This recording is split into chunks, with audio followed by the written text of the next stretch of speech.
comes up to talk about, from her point of view, what this legislative session has meant as it relates to maternal mortality. Thank you.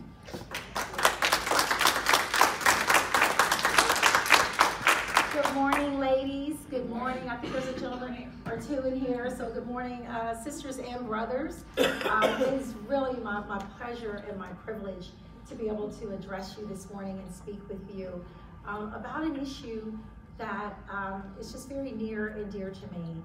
Although I'm an elected official, I always give a little bit of context for how I got involved in the issue of maternal morbidity and mortality. It's not just a political issue for me, it is personal.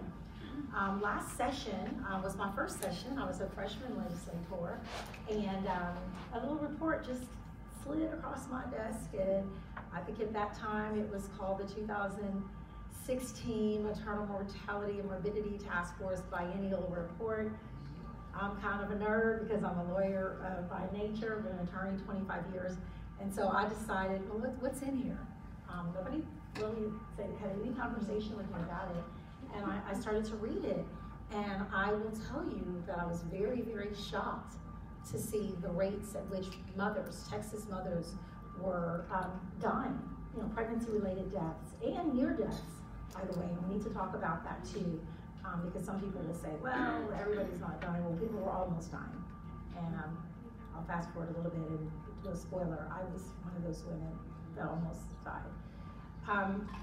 And so I started to read that, and then another statistic jumped out at me, which almost fell out of my chair, and it said that African American women were 3 times as likely to die than all of their counterparts. And then it just kind of went back on to talking about everything else. And I was like, wait. Like that should be the name of the report. That's the lead-in.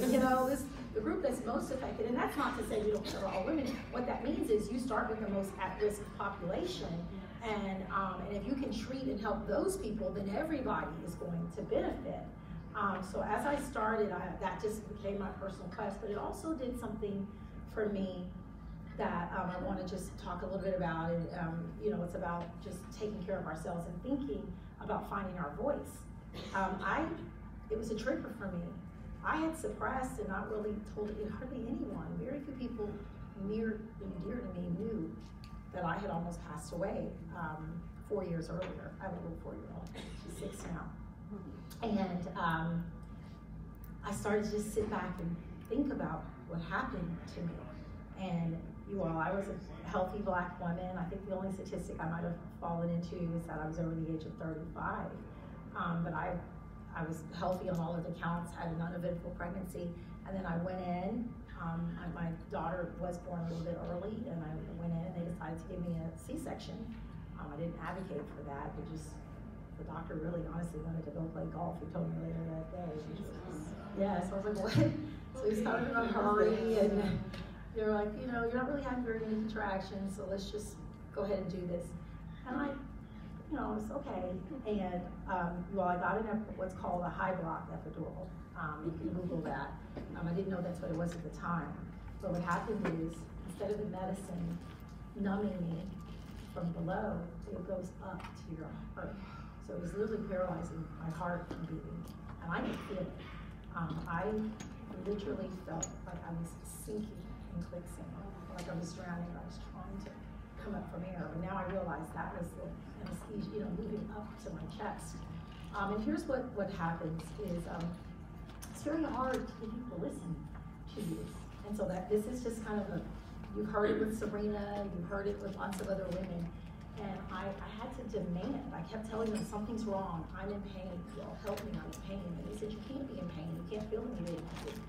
It's not, I can't, my chest is hurting, my heart is hurting, I can't breathe. And so I went back and forth and around, and finally I just told them, I said, I can't bear this. I said, I don't think I'm gonna live much longer, I can't take it. And I literally just thought about something I had read. I've never fainted in my life, so I had read that when the body faints, it's almost like it's a defense mechanism where your brain shuts down and allows your body to kind of decompress and cool off. So I couldn't make myself faint, but I thought to myself, well, maybe if they put me under full anesthesia, I I won't be in so much pain and my heart will slow down. And so I just screamed out, put me under, put me under. And for whatever reason, they did. They didn't even know what to do. Because there was, again, no bundles or protocols to follow, which we'll talk about, which is what some of this good legislation is supposed to do, because there's some protocols that should be followed in these situations. And so they said to me, well, the doctor's not in here. I actually, OBGYN wasn't there, and I said, go get him, you know. In any case, they did. And when I woke up, I was in a different room, and everyone was just kind of standing around looking at me, kind of how y'all are looking at me right now. I was like, okay. And this lady said, I'm so sorry. So I burst into tears. I thought I had lost my child. I don't even see my baby then. I mean, I'm 8.5 months pregnant at this point. And I'm weeping, and she's like, no, what is it? And I said, what happened? Because I said, are we gonna try again? And she said, no. And that's when I went up, and she said, oh no, you had the baby. I said, what? And so they told me I'd had the baby, and then they finally brought her in. But you all, I have no recollection of having a child. You know, I don't have any more. It's my only daughter, my only child. And so that was a very traumatic birth experience. I'm very grateful that I lived, but I will tell you, in terms of what we talk about valuing African American women, even as an attorney, even as a woman with private health care, full insurance, educated, you know, I was articulating myself just fine. The same day my doctor came in the room and he walked in and he said, hey, crazy lady. I'm not kidding. He said, I heard you went crazy with me. Can you believe that? And I kind of looked up like, crazy to try to keep myself alive? What do you, I didn't even have an answer. And then I was upset with myself, because I'm usually real good at comebacks. But I was like, should I jump off this bed and all stitches and all, and whip his ass? You know, so I was like, you know, you're already rude, you haven't been around, you know. So in any case, I took that to be an anomaly, a rare experience. So I never told anybody, because I just said, well, I just had a bad experience. Then I come here and I find out, I hear story after story after story. Now, so imagine you all, now here's the good news. I actually was able to get them to do what I asked. And then I found out that is the treatment. That is what you're supposed to do, is to put the person under anesthesia. So just God and the universe leapt into me and told me to say that. I don't know how I did that. But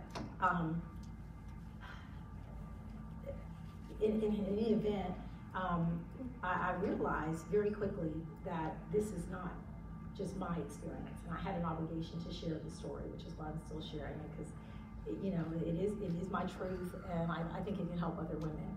And so I began to highlight this issue. I filed immediately a bill to, there were all kinds of bills going around about the task force to extend the life of it, but there was nothing to address the group that was most at risk. And so I got the bill passed, and then the bill died because of some other stuff that was going on, and then we went back to special session, and I couldn't leave it alone, and I wrote a letter to the governor, and I asked him to put it back on special session call, and lo and behold, he agreed, and we got some legislation passed. So here we are now. It's become a national issue, and I will tell you it's because of the work here in Texas. When the White House recently signed this national legislation putting $20 million into this nationwide to form more task force around the country, they actually had some folks call me and say, do you want to come up and come to if there's a signing? And I was like, is President Trump over there? You know, and I was very honored that they said, well, you did a lot of work to, you know, promote this issue.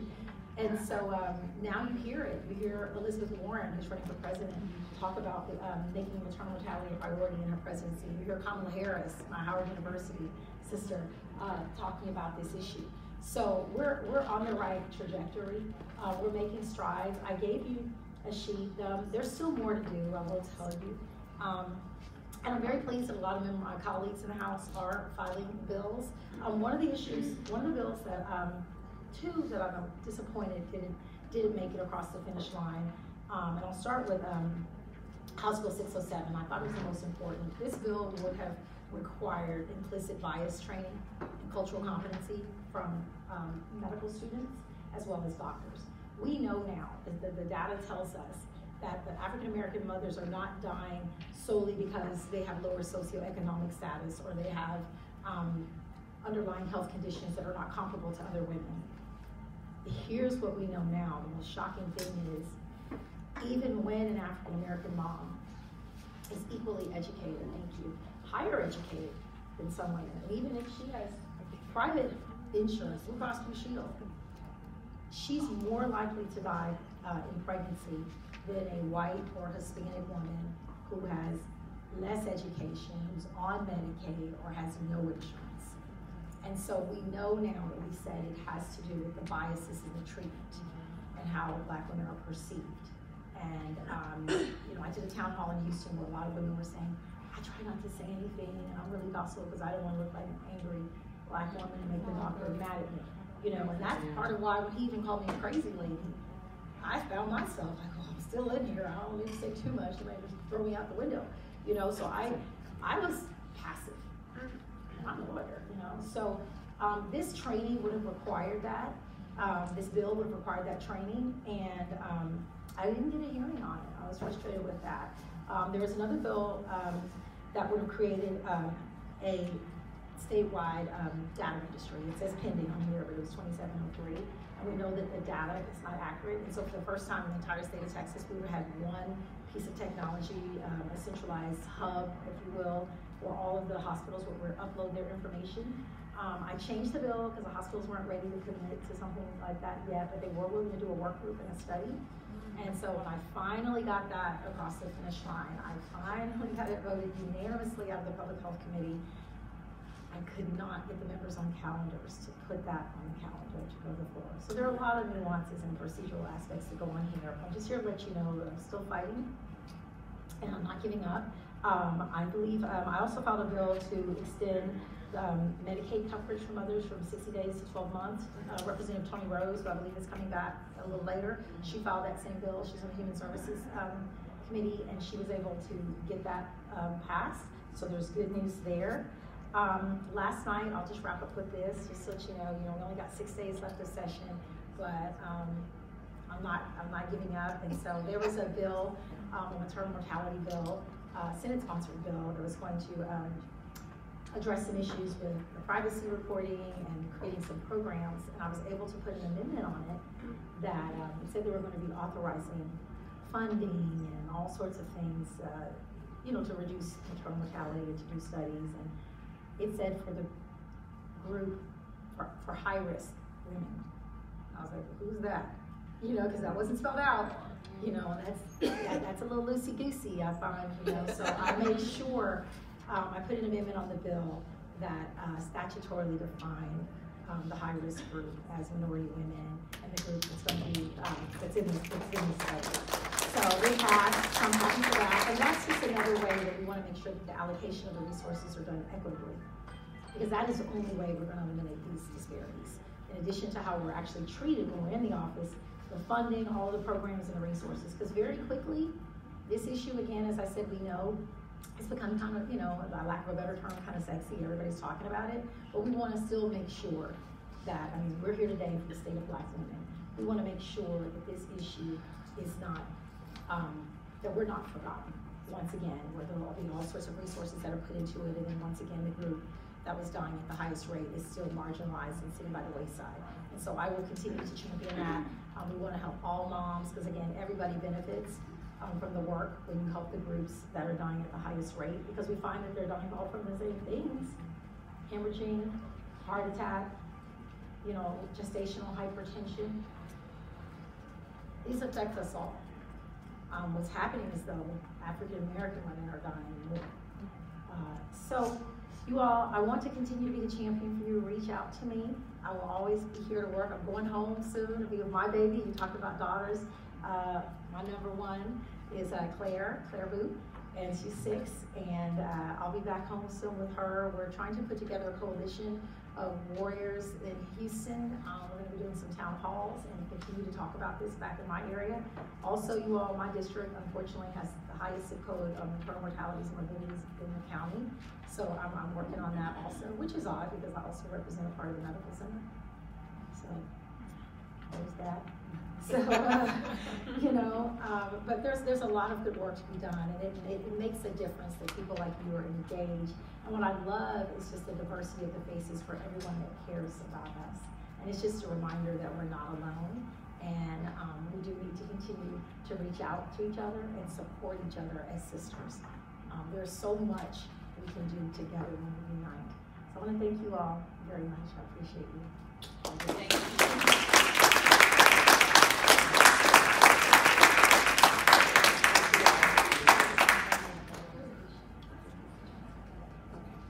Going to the House floor. I have some 30 constituents coming up on the bus, and then I'll be back. Thank you. Thank you. So let's thank her.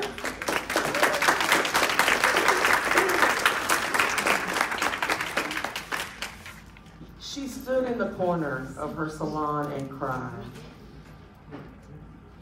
She knew it was time to go to the hospital and deliver her baby, but she was scared.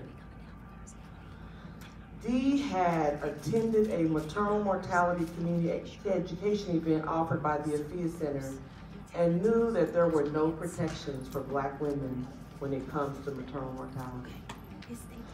Dee shared that she had health insurance, had a normal pregnancy, was healthy, and had made all her prenatal visits. She was just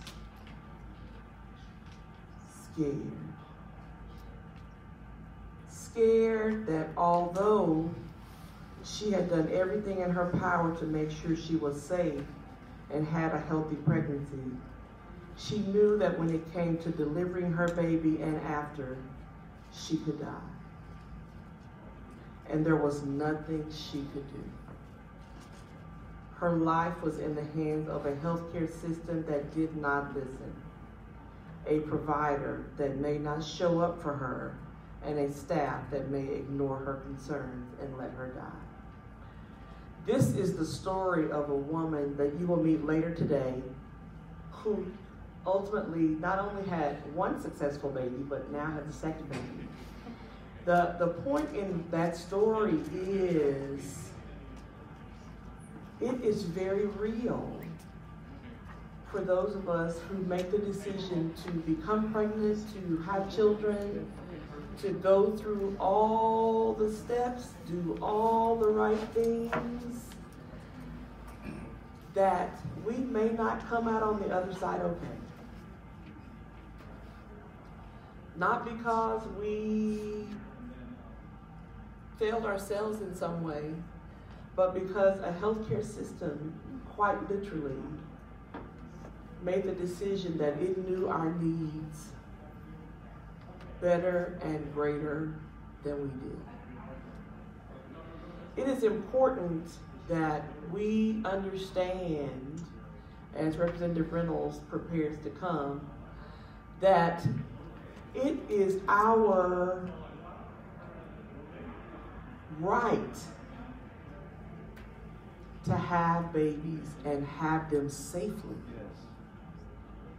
And to have healthcare providers whose job it is to take care of us actually listen to us.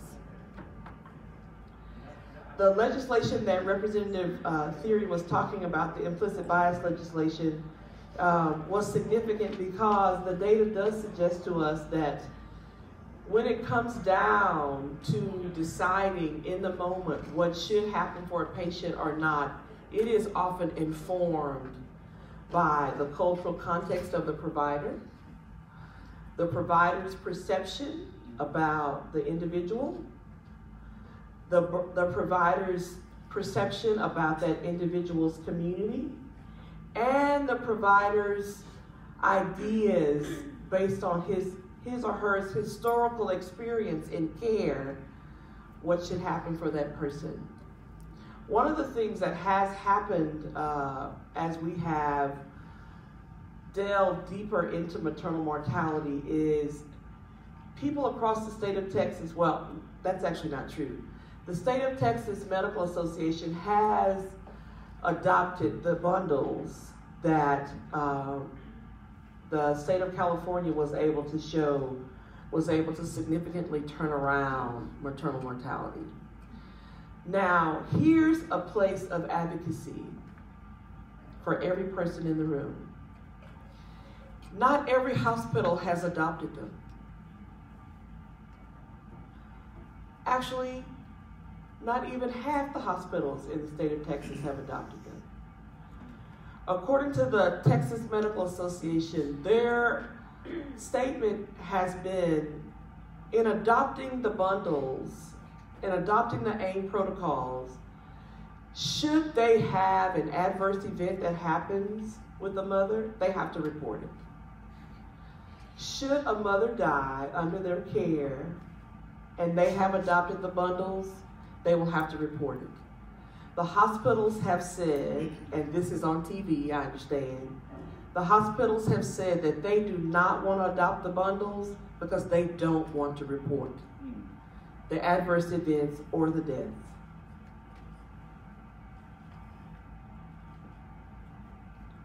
Now, I don't know about y'all, but I want to go to a hospital that I know they have put things in place not only to take care of me, but other people who look like me, no matter why they come.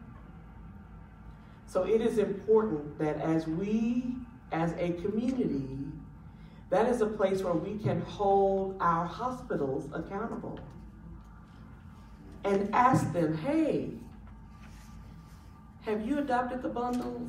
Because the bundles remove bias. If the person's having cardiovascular issues, they just go get the bundle, follow the protocol in the bundle.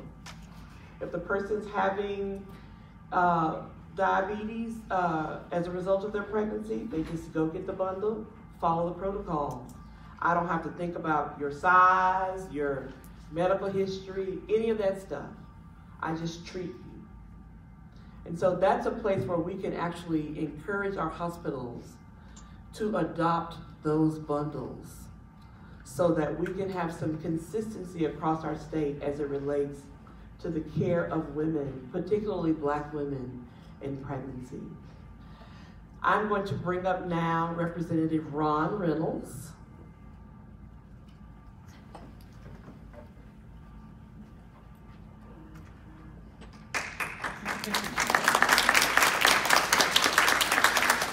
Ron Reynolds has absolutely been a champion for the Afiya Center and the work that we do. I'm going to let him introduce himself and also talk about, for him, what has this legislative session meant as it relates to maternal mortality and morbidity. Well, good morning. This room must be sleeping. I don't know. Good morning. Good morning. I am so excited to be here this morning to share a few words with you, and I'm so happy I got a chance to go behind my colleague, Representative Sean Theory, because she has been a real champion for maternal mortality and morbidity legislation. The reason why it's so important for me to be here because this isn't just a woman's issue. This is a human rights issue, and I wouldn't be here if it wasn't for a mother who cared for me, who largely, for most of my early teen years, raised me as a single mother, and I know the challenges that she endured. And now, as a husband and as a father of two women, I have the utmost respect for a lot of the different challenges that women face in the workforce. And that's why I've always worked very hard with Representative Sophronia Thompson for equal pay for equal work. I don't know any man that deserves more money for doing the same work as any woman. And so there's no reason why that continues to happen. And so when it comes to maternal mortality and morbidity, it should chill anybody when they see the disparities that exist in Texas, in the United States of America, in 2019. I mean, we're not talking about, with all of the advances in technology and science and healthcare and innovation, there's no reason why we should have these type of disparities here in Texas. There's no reason why we should have these type of disparities with African Americans. And so I'm very happy that the Afiya Center has chosen to address these issues and be a champion for women's health. And it really is unfortunate that and I'm just going to keep it real. I don't pull any punches. I try to be very transparent. We've made some progress in the state of Texas, but and I'm glad you referenced that California report, because it showed that when the legislature acts, when they put the resources there, and when they partner with collaborative entities like the Afiya Center and others, Planned Parenthood and other organizations, we can significantly reduce those deaths. It's not something that we can't do. And when you look at Texas, there's no reason why Texas, with the resources that we have, with the revenue that we have, that we lead the nation in the number of uninsured residents, right? And the studies have shown that the reason why the rates are so high is because these women largely don't have access to prenatal health care, right? Many of them don't have Medicaid. They don't have health insurance. And so, especially those who live in these rural areas. And that's one of the reasons why I filed legislation this session, so that we could, along with Representative Chairman Garnett Coleman and several others, Celia Israel here in Austin, one of our freshman members, Representative Yusey, and myself, we all filed bills to expand Medicaid in Texas, right? We're one of 14 states that don't have that, and we're losing billions of dollars, okay? But even more important than the dollars is that people are dying every day, okay? And that should be repulsive to anybody with any heart, any compassion for human life. That lives could be saved, literally, if we had that in Texas. And so I want to join you to continue to fight, to continue to speak truth to power, to continue to demand that in Texas. We even had legislation that would have allowed for a constitutional amendment. Well, the legislature doesn't want to do it. Well, damn it, let's let the state of Texas decide. Let's let Texans decide. Let's put it on the ballot like we do other constitutional amendments and referendums to decide if Texans want this or that. Well, we couldn't even get a hearing on that. How can we not get a hearing on that? And people are literally dying every day. I mean, and so what I'm encouraging you all to do is to stay engaged, is to make sure that you make your voices heard when it comes to the elections. Elections matter. Elections have consequences. And we have to make sure that we elect people that care about things that are important to us. And one of the most significant things, you look at any poll, is healthcare. Access to healthcare is at the top, near the top of different lists. You talk about the economy, you talk about healthcare, you talk about criminal justice reforms. And so when I'm hearing this message, my message to you all this morning is to don't be discouraged. There is some progress we've made this session. Representative Toni Rose, and I think she's going to be here soon. I'm proud to be a joint author of a bill that she has. And who all knows about Representative Rose's bill that many said that we couldn't pass in the House, right? Which would allow for mothers to be able to have access to Medicaid 12 months post-childbirth, right? That is significant because we know during that time, study shows that a lot of these deaths are after childbirth, right? Yes. And we want them to be able to have that post-delivery access to health care. And so that bill is very significant. Now, I'm going to be real with y'all. They say that is going to be difficult to get it passed in the Senate. Well, it shouldn't be, right? So we're going to continue to press forward and demand that we get legislation like that passed. And so I want you all to stay diligent. There, I was just talking about her. She is right there. Give her a round of applause. Representative Toni Rose. Toni, I was telling them about that great piece of legislation that you filed, that you passed in the House. I guess it was last week, and it's over in the Senate now. And I was saying that we have to fight to make sure we get that bill passed. So here's what I just want to say, just to wrap up, because I know we want to hear from Representative Rose, is that, before we have to go on the floor, is that we can't just make this where it's just women fighting for this. Men need to join women in making this a priority. I mean, because this, just like I see all of these men, you know, and they're on the wrong side of the issue, but they're championing anti-abortion, you know, laws, right? I don't see any men really champion maternal mortality. I mean, there's something wrong with that. Here are men, they're, you know, and that's not even talking about Alabama, okay? That I don't even get into that, but right here in Texas, where are the priorities? Where are the priorities? And, you know, and one thing I loved about Toni Rose when she laid out her bill, and she said, if you want to be pro-life, if you're pro-life, then you're for this bill. Right, Toni? That's what she said. That was awesome. And I think you said, do it for it was around Mother's Day, do it for the mothers.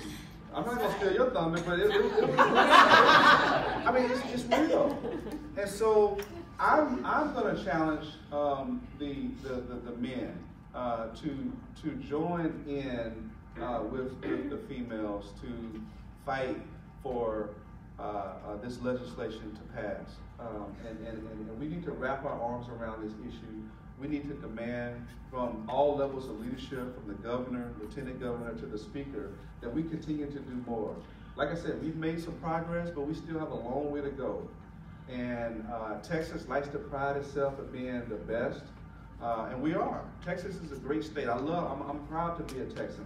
I'm proud to serve the state of Texas in the House of Representatives, but I'll be a lot prouder when we can turn our state around with these god-awful numbers in the number of women. One woman died is one too many. Right.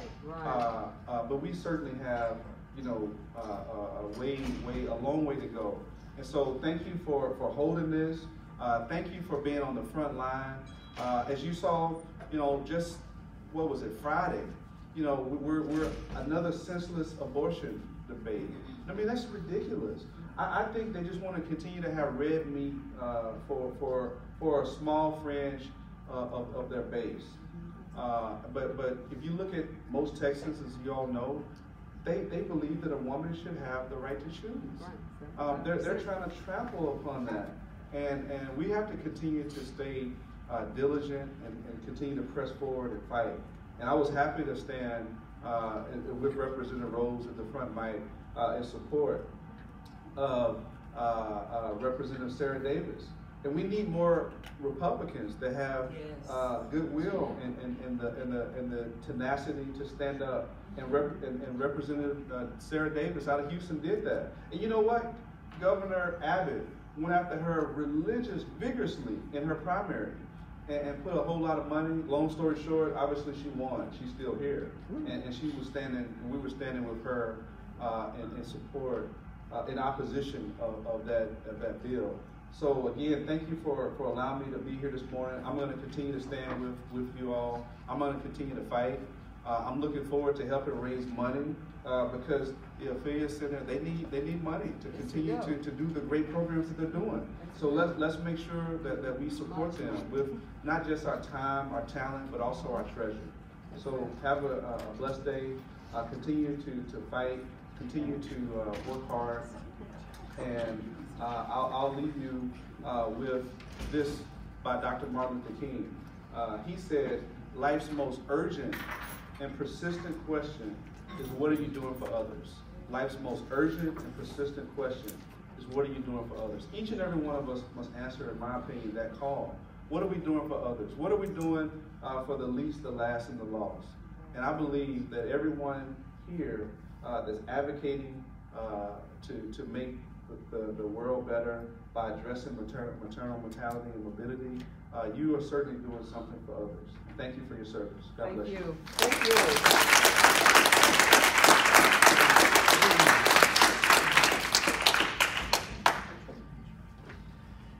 Okay. So, I am a little biased. I love Representative Rose. Me too. And as she comes, I just want to say thank you. Thank you. Thank you. So much. Oh, you thought I was going to say a whole lot more? No.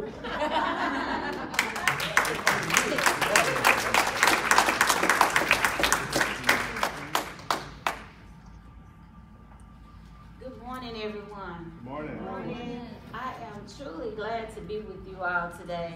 As you all know, we're at the end of the legislative session, and sometimes, you know, when you work long days and work long nights, you don't really treat your body well, and so I kind of felt the effects of that this morning.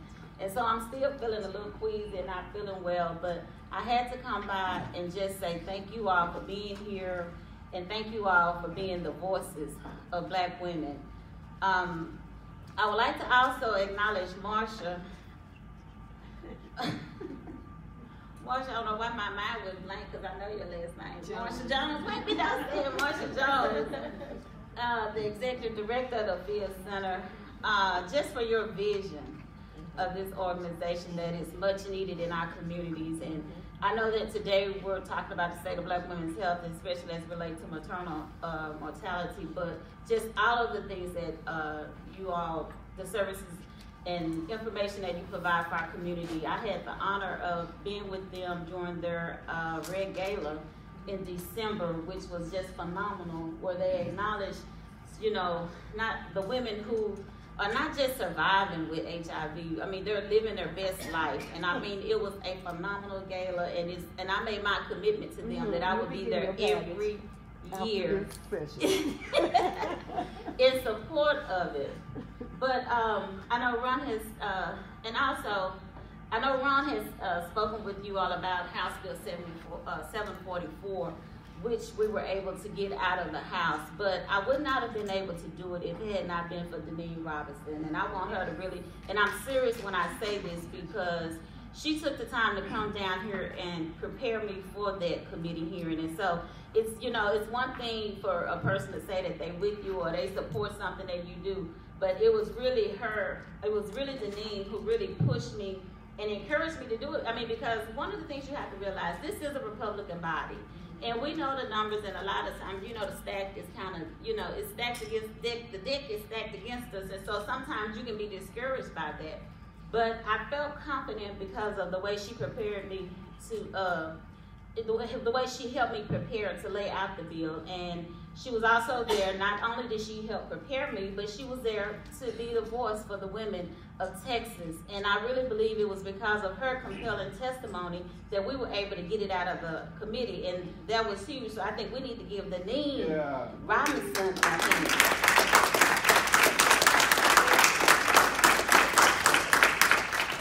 And I admit, even though, and then there was some challenges with that, I'm not going to go back and forth with how it ended up happening, because I will say this, there were about 6 of us who filed the same exact bill. There are about 6 of us, and I'm on the committee, and the chairman did let me know that he was going to only hear my bill. But when I was out for some family issues, when I came back, I had found out another member's bill. Yes, he did. He had heard another bill, but he heard the bill without testimony. Yes, he did. And voted the bill out of committee. But before we voted it out, I had to let him know my thoughts on that bill, and I won't reiterate those thoughts here today. But I did let him know my thoughts of that, of his position on that. But thankfully, we were able to get it to the House, and it was on the floor the last night, which was the day of the deadline. And so I really didn't even think we were going to get to it. And I was sitting there in my desk. Like, no, man. You did. We talked, and she said, no, this is going to happen. And so while I was sitting on the floor, my colleague Cheryl Cole, she said, we're about to get to your bill. I said, what bill? And I got up and I looked. I said, look at God. But you know, I had already had a success that week earlier, a couple of days before, because I had filed a bill that eliminated the death penalty for persons with severe mental illness. And you would think that would be something that would not be a challenge, to say that you do not want to put to death people who are severely mentally ill. I understand that a person, may commit a crime. I'm not saying that that person is not dangerous. A person may be dangerous but not evil. So why can't that person just have life in prison without the possibility of parole? And we were able to get that bill out the House. But unfortunately, Lieutenant Dan Patrick decided that he was not going to refer either of those bills. So they've been stuck without being referred. But I'm encouraged because one of the things I really feel that it was a victory to get it out of the House. I'm very disappointed because, as I stated on the House floor, it can be so discouraging, y'all, but as I stated on the House floor, this will help the future mothers of Texans. And so, as of today, I know it's going to be, it's technically there because, as you all know, today is the last day to hear Senate bills, but we would not stop. Like I said, I'm not going to let it discourage me. No. We will continue, and we will continue, and we would have, even if we have to come down here during the interim and just continue, exactly, to make our voices heard about this important issue. And I also want to say too, we have so many members here who are working on this issue. I think I saw Representative Sean Theory here. She has been a true champion, you all, for this issue. I just so happen to be on a managed care organization study group, work group this legislature doing an interim. And some of the recommendations came out, and that was one of the recommendations that I chose to work on. But there, you have Representative Wiley, Representative Sarah Davis. So I want you all to also acknowledge and applaud them and let them know that how much you appreciate them carrying the torch on this issue. I would like to also, how many people here from Dallas? Oh, okay. In Dallas, and everyone else is from where? Austin? Okay, well, glad everyone is here. Austin and Dallas, hey, that's where things happen, Dallas and Austin. I had to say that because Houston, Representative Reynolds, every time we have something, I think he makes an announcement at the church and everywhere else because it's always Houston. Do we have anyone from Houston here? Ah!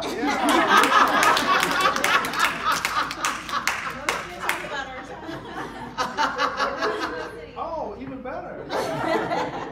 But again, ladies, I don't want to take up your time. I just want to thank you for being here because this is what happened. You would not believe. I want to just tell you about what happened last week. My sorority, I'm a member of Delta Sigma Theta sorority. We just so happened to be here the day that one of the worst voter suppression bills in the state since the history of Texas was up. And they came down and they filled the committee room up with what I read, what they read on, and they also testified at the committee hearing. And I'm not saying that they're the reason, but I will say that I do believe that their voices were a very compelling piece to that. I know it was because some of the committee members said it to me. I'm not saying that they're the only reason because there were a lot of things that were factors of that. But I do know that when you're present in this building, it's known. So I just want to thank you all for being here and encourage you to continue to come, regardless of the, regardless of the outcome. We just continue to fight until we can't fight anymore. All right. So thank you, ladies, for being here, and I'm gonna get to the floor. Can we get a picture? Absolutely. Right quick. We're gonna go to the floor.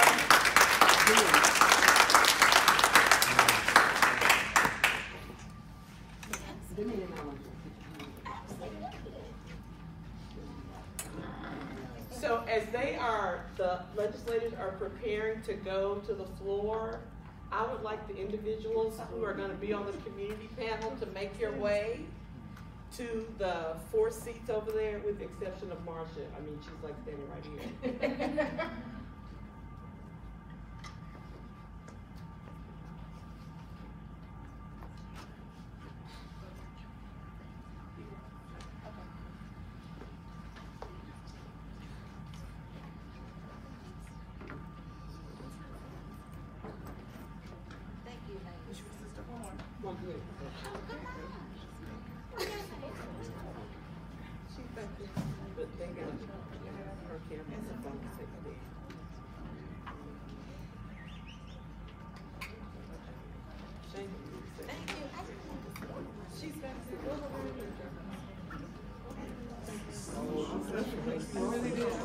So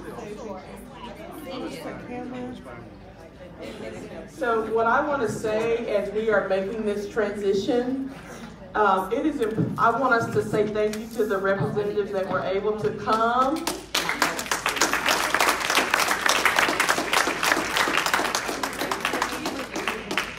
And here's the deal. The funny thing about Representative Rose, so I'm going to give y'all some backstory. The funny thing about Representative Rose's, that when the bill was on the floor on the last day, we were texting. And I told her, I said, okay, so it's passed, it's gone for the second time. This bill is going to pass. She's like, I don't know, Deneen, I don't think so. I said, I'm telling you it is. So I sent my fairies to Austin to handle it. And I got a text from her, and she said, it passed 87-43. I was like, I knew it. Absolutely. We're having this briefing. It has to pass. The other thing I wanted to say, though, is we are a C3 organization, and I can't tell you guys to do anything as it relates to a specific bill. But I would say that if you guys are concerned about maternal mortality and expanding Medicaid, we could do something today. We still have time. And that's all I'm going to say about that.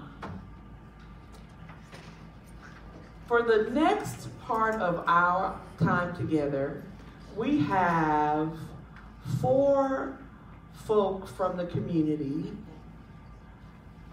We are missing Elizabeth from Texas Handmaids. People don't pay attention. No, that's I'm not talking about you. I understand your situation. I would like for you to take the NC, Marcia. No, Marcia's going to take, thank you. We have 4 individuals who will be talking with us, and we will have community dialogue around the community response to maternal mortality. We know that our policymakers are important in terms of what they can do with their finite power. But how many of you know that true change only happens when community is involved? Am I the only one that knows that? No. Okay.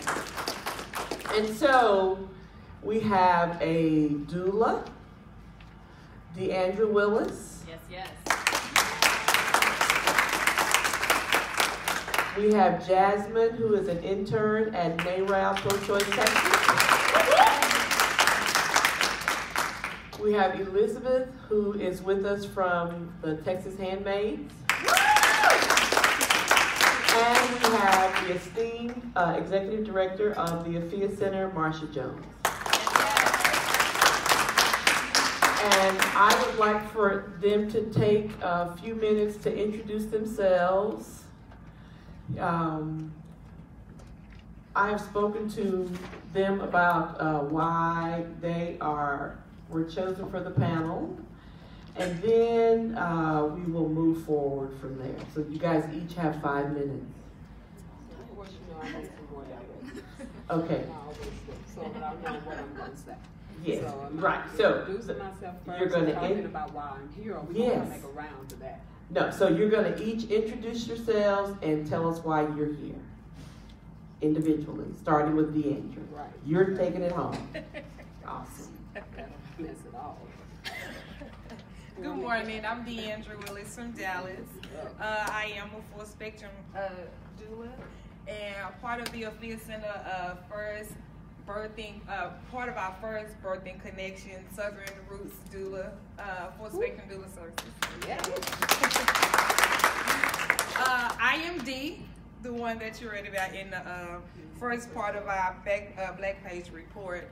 And I'm here just to be able to give insight on how doula help in the birthing world. The reason why I became a doula is because I was scared to have a baby, after 7 years of trying to conceive, the stresses of that, and then once you get to the pretty much the end of the pregnancy, it was just like, okay, you learn about maternal mortality, and it's like, okay, is that going to be me? Having pretty much a great pregnancy, no issues at all, then getting there with your doctor and him not being able to support you, or you don't feel supported, and then you start reading all the different articles that's coming out, you're just like, so yeah, how's this baby about to happen? I was at the nail shop crying. Like, how am I going to have my baby? And so to have that experience, it wasn't a traumatic experience, but it was it could have been a near-death experience. And to have baby number 2 and for them not to listen at the same hospital, at the same time, the very same day, 2 years apart, them not to hear you out and not listen to you. Again, here I am, like 7 years trying to conceive, baby number 2, and I still have the same fear. And so that's what led me on my journey to being a doula, is to be able to support moms, is specifically Black moms, to be that support for them when they're scared, when they feel like me, someone who have a fairly decent job and have insurance, is like, that's still not enough. You still don't feel supported. You still don't feel like you'll be able to meet your baby face to face when it comes down to it. So I'm here to support us.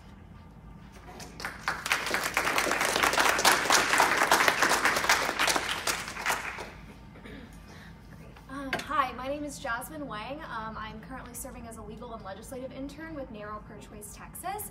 I'm here today to really just give a policy update on kind of what's been going on this session. I'm going to be touching a little bit on, how the tide has kind of turned in the House, what we should expect, coming forward, and then also what has passed and is still significant to talk about, even if it has died, just because we've seen what our neighbors have passed in the last few days. It's been a really scary time seeing abortion in the national spotlight, and I know that a lot of us are wondering, what's in store for Texas with our neighbors passing such scary legislation that further restricts abortion access. So I think that, I'm going to talk a little bit about the policy side, but I'm also going to talk about how it relates back to maternal mortality, and yeah, I'm just hoping to be a part of a really great conversation today. Thank you.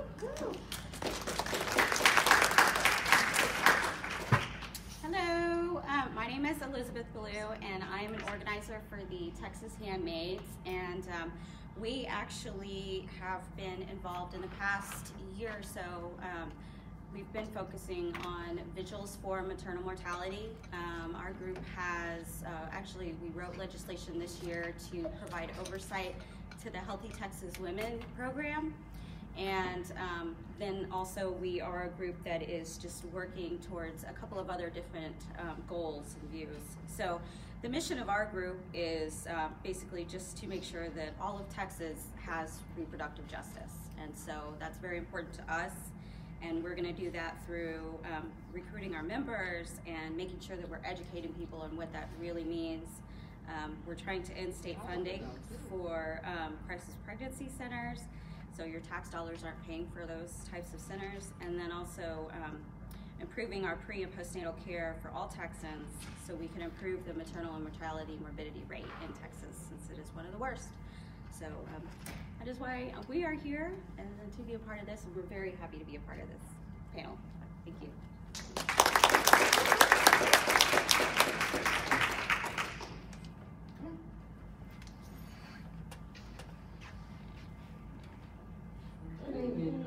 So I haven't had a chance to speak, so I'm going to do all mine in one.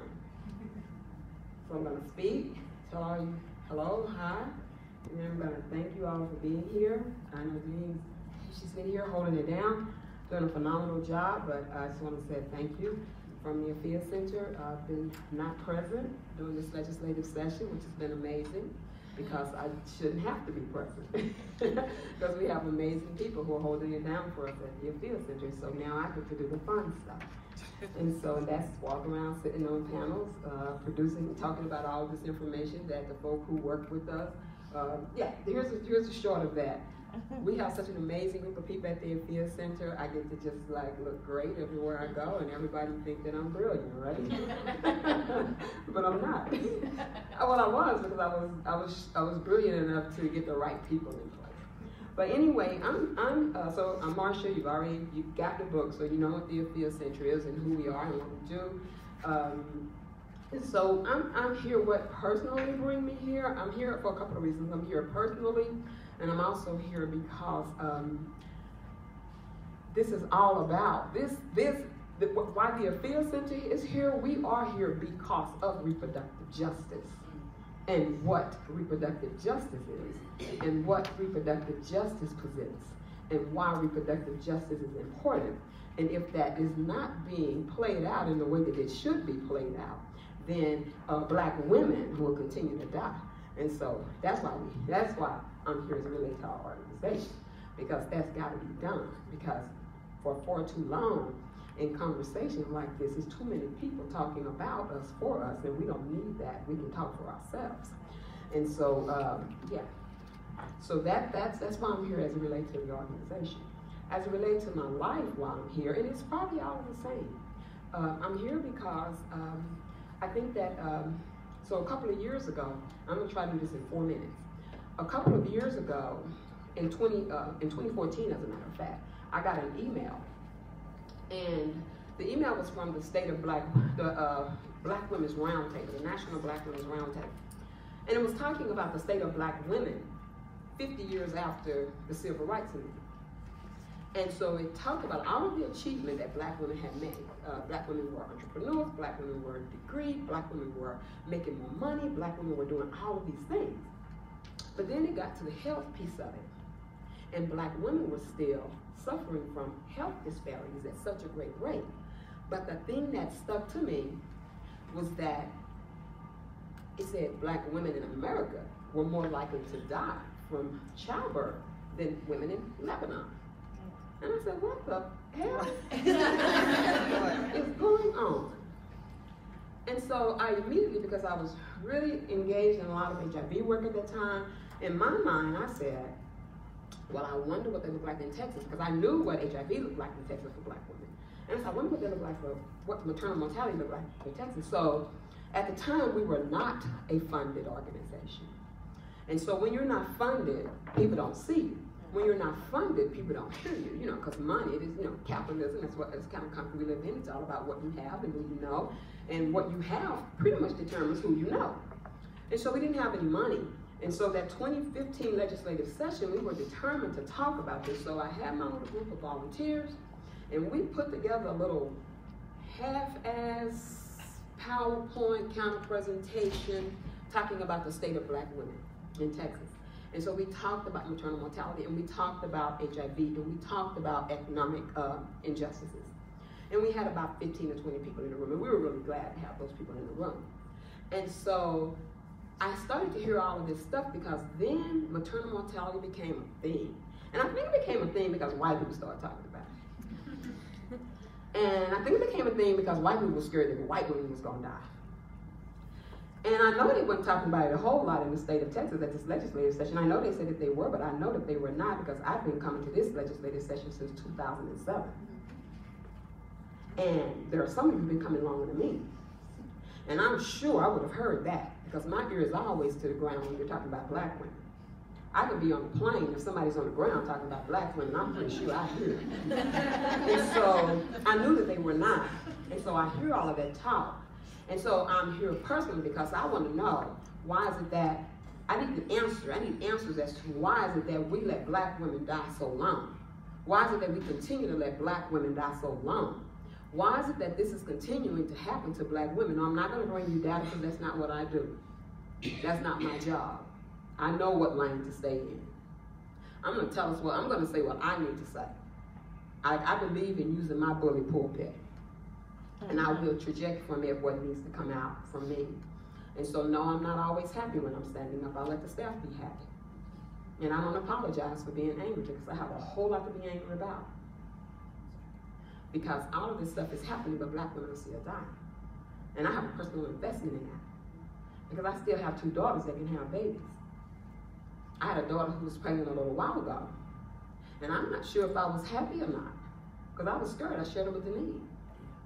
I said, I'm not sure how I feel about this, because she may or may not make it, because she has other health disparities, and she has high blood pressure and other things.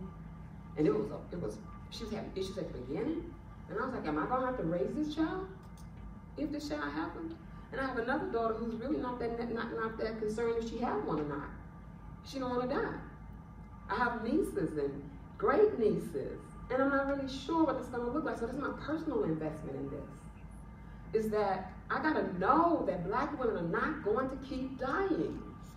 And I got to know that we're not going to keep playing these monkey-ass games with abortion laws and all of this kind of stuff. We got to quit playing with this game we play with red herrings. We got to quit putting that out there to deflect us from what's really going on. And while you playing games with abortion laws and all that shit, women are still dying. And women won't still get abortion.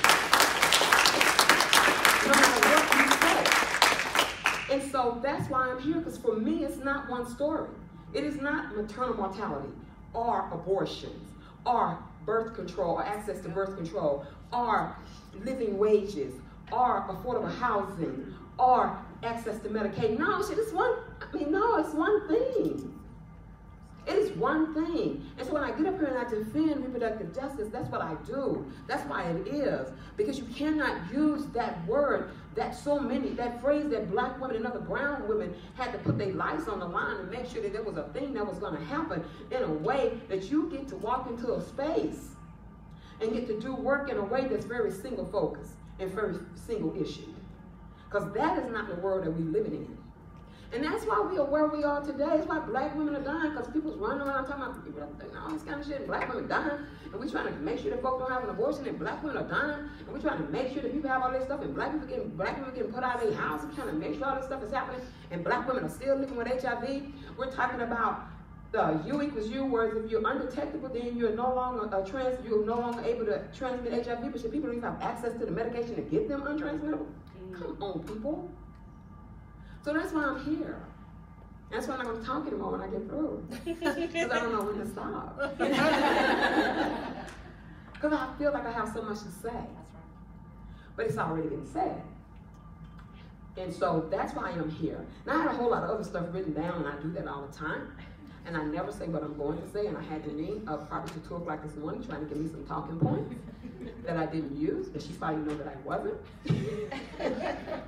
And so I just wanted to say, and I'm going to end, when I hear the difference in how other women of color are faring well with maternal mortality, and our babies are living and our mamas are living, and then I hear how black women are faring, and our babies are also dying too. We haven't said that today, but our babies are dying, and our mamas are dying. And I said, and people said, why does it happen? Why does it happen? Well, for one, other people of color they are still connected to their culture and what birthing and all of that looks like in their culture. And our birthing practices have been colonized. And so we got to decolonize birthing practices for us. Black women were midwives, have been and still are. And black granny midwives were ran out because white people did what they do. And they started certifying, and they started to take away the value of what we were doing. And one, I can't think of her name, I think it was Aunt Mary. She was a black midwife. She escaped slavery. She was able to go to California. She was able to make a lot of money. I think she birthed over 3,000 babies with no death of the mama or the baby. We talk to midwives every day who's been birthing for 10, 20 years who never had a death. And so we were played out of that, and we were shown that our way of birthing, there was a better way. Going to the hospital to do all these things, and we stopped birthing the way we birth. If you know somebody my age, I'm almost 60, ask them, who was they birthed by? They were probably birthed by their aunts, their mamas, their grannies. I have 2 aunts that were birth workers. They caught every baby in our family but me, because my mama got all smart and said she was going to go to the hospital. And we all did well. And so it is important that we claim our culture back, our birthing culture, because we can save our own women. We can do this. Birthing is real, it just happens. Those babies will just come right on out. We've seen them, they come out in cars, They come out at the tub, you in the front seat, you in the back seat, you ain't made it to the hospital yet. When you get there, baby laying on mama, waiting. And so this stuff has been happening, and so that is your last thing. You know, we talked about why it's important that we have doulas, that we have birth workers. Black women been doing and birth ever since we've been here. We were doing it before you brought us here, and we brought those skills, and we brought that over here with us, and we continue to do it. And we were birthing babies, and we were taking care of white babies, we were taking care of black babies, we were taking care of babies, we were taking care of mamas, we were doing postpartum depression, we were doing all of the stuff that needs to be done in order for mamas to be whole. We were teaching mamas how to breastfeed. We were doing lactation things. We were doing all of these things. We were doing it. And then somebody said it wasn't a good thing. It wasn't a good thing for us. It was a good thing for you. And so that was removed from us. And so we got to get back to that. That's part of what's going to save us. We got to have policies that's going to dictate that these things are happening. We got to have insurance has got to pay for these things, but they got to pay for them in a way that the women who are doing the work are going to be valued, as well as the women who we are doing the work for will be valued in that. And by that I mean you cannot be talking about giving doulas $75 for a birth. You can't do that. People can't live like that. And then we can't go and over-certify it so that the people who are already doing it no longer have access to do, because they don't have the dollars to get the certification. Ask yourself why we don't have more black midwives. We can't basically afford it. So then you get to be my age, 60. So now all of my children are gone. They grown. I don't take care of them. My grandchildren are in college. I'm getting to live my best life now. And I get to go back and go to school and be a midwife. But here's the thing, y'all. I don't want to be catching on babies when I'm 70. But that's what happens. See, I can afford that now. I can afford to take 2 years off if I wanted to and go back to school and add on to the education. I already have to become a midwife. And I can afford to do it even if the women who are already midwives don't want to pay me while I do my precepting work with them. Right? I can do that. That's got to change. It's got to be accessible for all. And I'm gone with this. We don't need a certification to catch babies. I don't care what you say. You want to you want to overcomplicate it. No, we don't. And you can go tell all your doctors that I said that, and they can come see me. We don't need that. Babies is born at home every day, and they good, and they mamas is good, and they little sisters and brothers are good. Because if you got the right birthing team, people are feeding them, taking care of them, combing their hair, oiling their scalp, doing all those things that it takes to make me be good. So we good. So let us do what we do. And then y'all didn't ask me all of it. This was my bullet pulpit.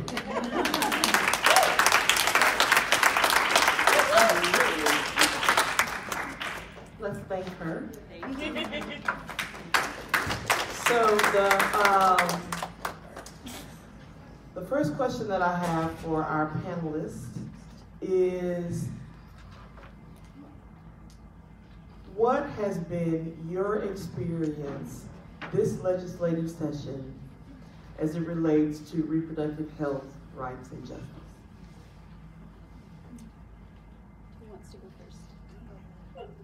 first? Okay, so I can name somebody. Okay. Jasmine. So it's been a really interesting session for me, actually, because it's my first session. I had worked for a state representative prior, so I kind of had an idea of what I was coming into, but with this very specific focus on reproductive health, it was definitely real. I was expecting it to be a lot worse, if I'm being honest. I think that this legislative session has turned a new tide in public policy in Texas. We've elected a new speaker. We've brought in a lot of really great new faces after a successful midterm in 2018. And we've seen the potential that we could have in terms of positive impact if Texas were more balanced on partisan lines. And I do think that despite the fact that there were more bipartisan efforts this session, that we still have a number of legislators who are very committed to chipping away access to not only abortion, but to essential healthcare services that allow Texans to thrive. And that's been challenging. It's been an uphill battle, and I imagine that it will continue to be that way. Although I'm thankful that Texas didn't pass anything in the realm of what our neighbors in Alabama, Missouri, and Georgia did.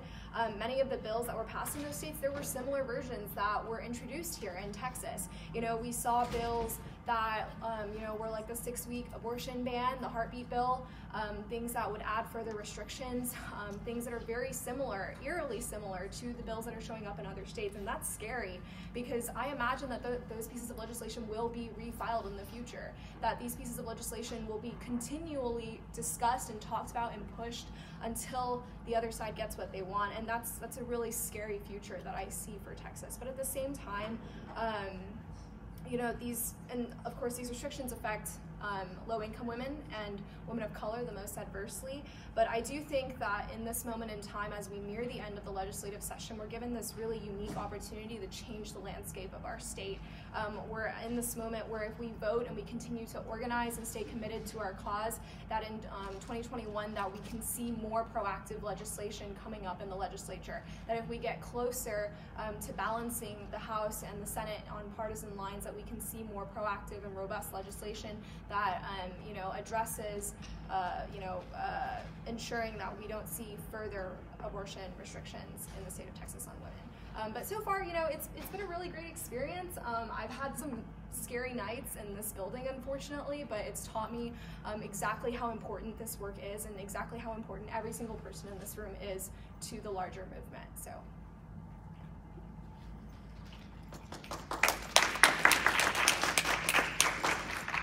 So one of the things that I have been working on the side, yeah, don't say anything about it. I work a lot. Is Healthy Texas Women. I actually have read the whole manual about the inception of Healthy Texas Women. It is crock paid for by taxpayer dollars. It is crock. That's the nice word. It's a bunch of shit that was created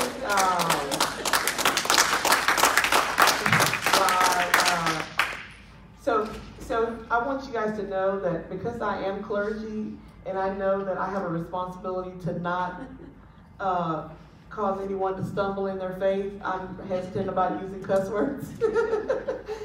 So I apologize. If it made you stumble, you can talk to me on the side. But Healthy Texas Women was created as a response to the ban, the defunding of the Planned Parenthood clinics. It was created to stop the people in Texas from whining, as they said, and crying about the fact that we don't have resources in community anymore for people to get their birth control and other reproductive health needs taken care of. And so I thought, okay, I'm going to do my due diligence and see what this is. So before I make any comment on it, I will actually know what I'm talking about, because I used to tell my kids, don't say you don't want to eat something until you've tried it, right? So what I discovered is Healthy Texas Women is a screening program. It is a screening program which essentially is designed to take women who were formerly on Medicaid after pregnancy, or women who fall within a certain income range and they are of age to become pregnant. So if you're too young to make a baby according to the state of Texas, or you're too old to have a baby according to the state of Texas, you don't qualify for it. Healthy Texas Women, it doesn't really matter what your income is. But if you fall within this age range and you meet the income requirements, or you are post-pregnancy, you are able to be enrolled in Healthy Texas Women. And should you have anything that requires more than one visit, if you have any health issue that's going to require long-term treatment or long-term medication, they will give you a referral, and in every line after it says, and we will give you a referral, it also says, and you may have to pay. Now, as someone who was, while I was in college, post-divorce, on Medicaid, Medicaid, I know that one of the benefits of having Medicaid is that you may not have to pay. Now, sadly, in the state of Texas, in their esteemed wisdom, our legislators took away Medicaid from most people and gave us Healthy Texas Women in its place. We, during this legislative session, had many folk coming to advocate for extending Healthy Texas Women, for justifying its need, and yet no one seems to have found a way for it to do anything other than screen folk and refer them to other places where they may have to pay. Elizabeth shared with me that she participated in the writing of legislation regarding Healthy Texas Women and has information on a study that actually looked at the providers on Healthy Texas Women. And so I would like for her to share that with us. Sure. So, the Texas Handmaids have been attending the maternal mortality and morbidity task force meetings, and at one of the task force meetings we met a group of women called the East Dallas Persistent Women, and they conducted a study. Basically what they did was they looked at all of the providers for the Healthy Texas Women program, and essentially they looked at 54 counties. They took 54 counties, and they showed that 66% of the providers listed do not provide care through Healthy Texas Women. Of the Dallas County, 81% don't provide care. In Harris County, 70% did not provide care. They made phone calls. So of the providers that they did get information from, they decided to do phone calls and see how soon can I get an appointment, what's your waiting list, things like that. Of the providers that they called, 37% could make an appointment within a week, 19% within 2 weeks, 24% within a month, 12% within 2 months, and 6% was more than 2 months. Of their counties that they specifically looked at, of the 52, only 31% provided care through the Healthy Texas Women program. So that means 66% did not, 2.45 were repeating providers, and then there were 269 zip codes that had no providers listed. So this is the program that they are pushing for us to use as women of Texas. And so the Texas Handmaids decided that we would provide oversight. There's no oversight to this program at all. And so that was our goal. When we wrote the bill that we wrote, we wanted to basically put in oversight requiring providers listed on this listing to be certified medical providers. So we don't want some, we don't want a crisis pregnancy center listed. We don't want a Subway, because that's what they got when they called one of these numbers, was a Subway. We want actual medical providers with licensed physicians, nurses, real sonographers. We want those kinds of things. So that was the legislation that we wrote, was to try and provide that oversight on this program. So that was something that we worked on, and thank you very much to the East Dallas Persistent Women for running this study to begin with.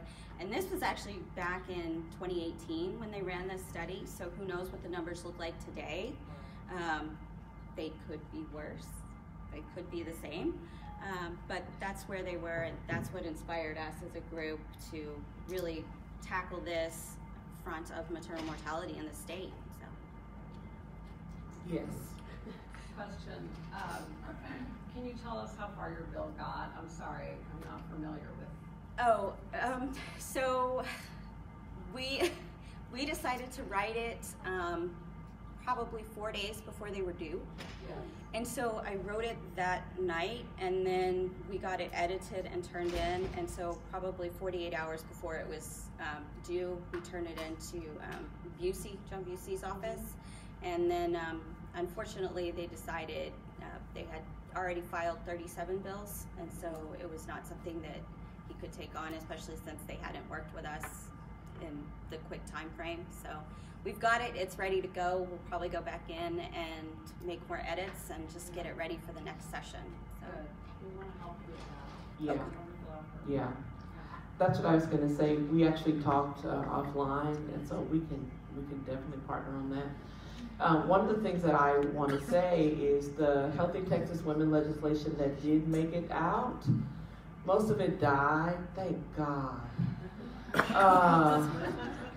But more importantly than any of the Healthy Texas Women legislation passing, we actually have an opportunity coming up for the next legislative session to call the state to accountability as it relates to what they consider health care for women, particularly marginalized Black women, particularly pregnant women,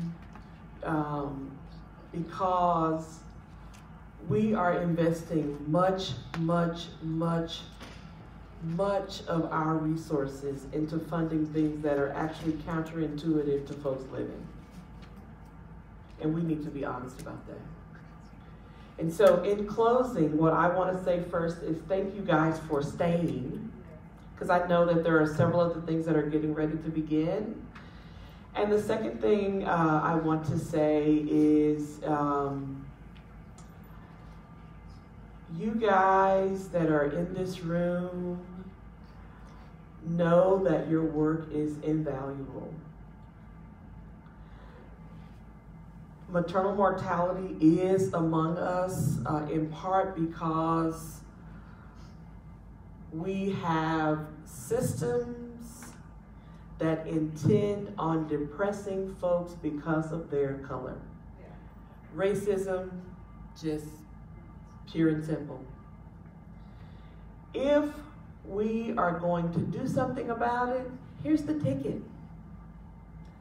Decide that the person who's a little browner than you, who's a little blacker than you, actually there are not really any Black folk, I want y'all to know that. We are brown people. That's what my daughters told me and my nephews say, you can't find us in a color box. If you look for us in a Crayola box, you're only gonna find brown. We are not Black. Brown folk, however we are shaded, have as much right to take up space as other folk. We have to be concerned about the most marginalized, or we're all going to suffer. All of us. Maternal mortality can be something that we end if and when we decide that we are going to make our voices heard in consistent, real ways. We are going to elect folk who may not look like us, but who will fight for us. We will elect folks whose voices are our voices. We will elect folk who will be willing to partner on us in making change happen. We will elect folk who we really don't have to make an appointment to see because they understand that this is our house and they are actually the renters. We will elect people who are willing to go to bat for us even if they have to go alone. And we will elect folks that while they may be uncomfortable about things like abortion, they understand that in the same way they want me to pay for them to have fucking Viagra.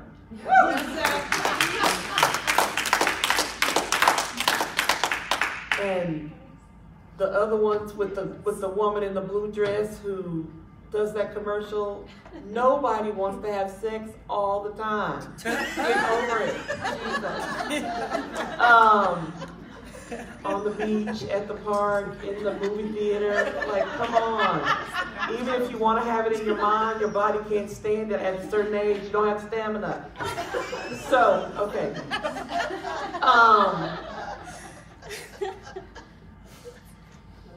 That's why older men have sex with young folk, by the way. Just thought I'd throw that out there. Because the rest of us are working. We don't have the same.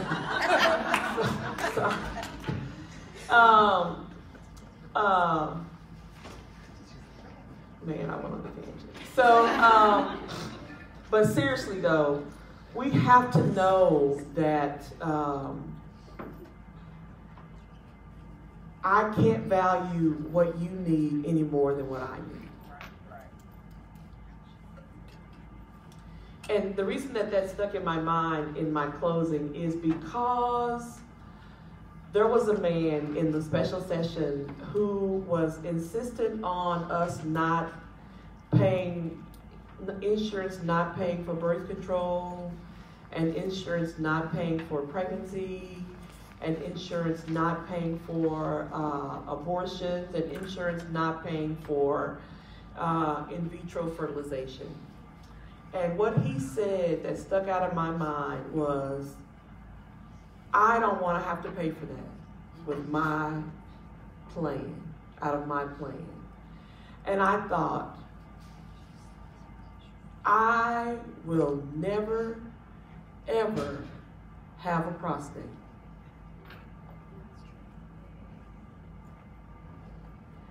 And yet, you have the expectation that my plan will pay for that.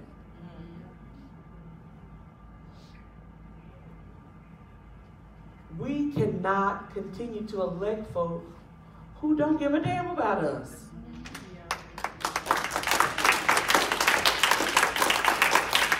And so, in closing, I will say your marching orders are threefold. Number one,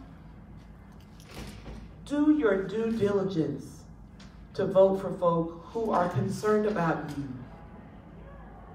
Number two, understand that maternal mortality is not just a political issue. It is a human rights issue, and more importantly, it is a community issue. And lastly, lift up your sisters.